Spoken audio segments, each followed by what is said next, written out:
तो दोस्तों, क्या तुमको भी लगता है कि 5,000 रुपए की SIP हम मतलब अगले 10 साल या 20 साल तक करके मतलब करोड़पति बन सकते हैं? या फिर हम मतलब किसी स्मॉल कैप फंड में 5,000 रुपए हर महीने डालें या वीकली डालें तो हम करोड़पति बन सकते हैं? तो ये सोच आपकी बिल्कुल गलत है। आजकल हर कोई तीसरा बंदा किसी की रील देखकर, किसी की वीडियो देखकर, किसी को इंस्टाग्राम पे देखकर या यूट्यूब पे देख के ये सोच रहा है कि यार मतलब इतना 50% का रिटर्न मतलब एनुअली मिल रहा है, तो हम भी मतलब 5,000 रुपए डालेंगे, मतलब अगले 20 साल तक या 10 साल तक हम भी करोड़पति बन जाएंगे। तो ये सोच आपकी बिल्कुल गलत है। क्यों गलत है वो मैं बताऊंगा।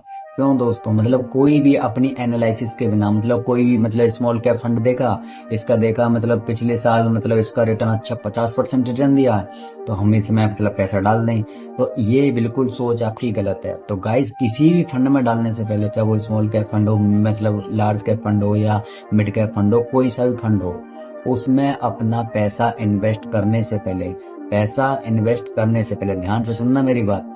पैसा इन्वेस्ट करने से पहले उसका PE रेशो और उसका रिटर्न तो देखना जरूरी है, लेकिन ये चीज देखना जरूरी है कि वो कौन से सेक्टर में अपना पैसा ज्यादा एलोकेट करता है या कौन से सेक्टर में अपना पैसा ज्यादा लगाता है। ये चीज हमको बहुत जरूरी है। क्यों? इन फ्यूचर के लिए क्या पता कोई ऐसे मतलब टेक्नोलॉजी सेक्टर हो, उसके मतलब अगले फ्यूचर में रिटर्न मिले ही ना, फिर क्या होगा है? या फिर आपने कोई ऐसा मतलब फार्मेसिकल सेक्टर चुन लिया, तो उसमें क्या मतलब रिटर्न अभी तो मिल रहा है, पिछले साल अच्छा मतलब रिटर्न मिला, लेकिन आगे इन फ्यूचर इतना अच्छा रिटर्न मिलेगा, इसकी कोई गारंटी है? इसकी अगर गारंटी है तो मुझे बताओ। तो किसी भी फंड को चुनने से पहले, चाहे वो स्मॉल कैप फंड हो, चाहे मिड कैप फंड हो, चाहे लार्ज कैप फंड हो, ज्यादातर स्मॉल कैप फंड मतलब काफी अच्छे रिटर्न दिखाई दे देते हैं, मतलब 50% का रिटर्न या 20% का रिटर्न या 30% का रिटर्न हमको दिखा देते हैं, तो हम उसमें जाके डायरेक्ट पैसा डाल देते हैं। लेकिन ये बिल्कुल गलत है। ठीक है गाइस, अगर किसी भी मतलब स्मॉल कैप फंड को पिछले रिटर्न से आने वाले रिटर्न का अंदाजा नहीं लगाया जा सकता। मतलब आने वाले रिटर्न में कुछ भी हो सकता है। मतलब वो जो रिटर्न 50% का रिटर्न दिखा रहा है, क्या पता वो अगली साल 3% का रिटर्न भी ना दे, 2% का रिटर्न भी ना दे, मैं तो कहूँ 0 ही हो जाए, फिर क्या करोगे आप?